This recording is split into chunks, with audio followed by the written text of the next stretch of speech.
Ay mamahalang ating topic ngayon ay tinatanong ni Vince. Ang tanong niya ay, bakit daw ba mas nauuna ang lalaki kaysa babae? Gusto daw niya na nauuna ang babae, kaso mas nauuna siya talaga. So bakit nga ba? Pag-usapan natin yan. Pero bago yan, kung bago ka pa lang sa akin channel, please consider to like this video and subscribe my channel.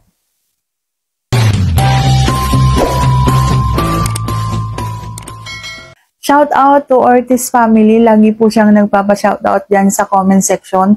Shout out sa inyo ng bonggang-bongga. Bakit nga ba mas nauuna kayo kaysa sa amin? Ang lalaki po kasi mas mabilis makiliti.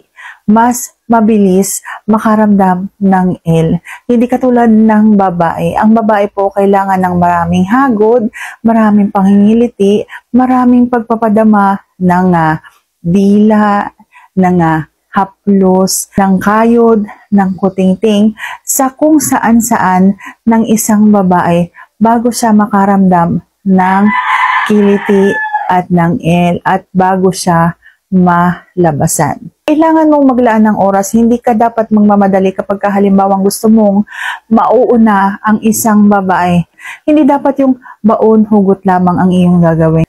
Minsan, kailangan mo ring kainin, minsan, kailangan mo ring haplusin, at minsan, pwede kayong bago kayong magsimula, ay pwede kayong uminom ng kahit na kaunting pampainit man lang.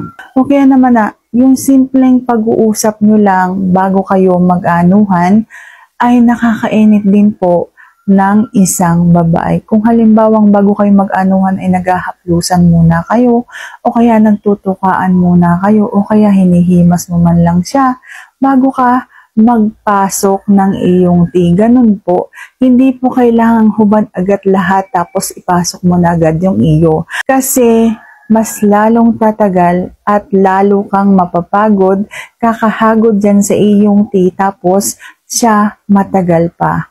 Kailangan ng oras at kailangan ng pasensya kapag halimbawang ginagawa mo yung pagtatrabaho sa katawan ng isang babae. So sana sagot ko ng tamang yung tanong. If you like this video, please consider to like this video and subscribe my channel. Thank you for watching and see you on my next vlog.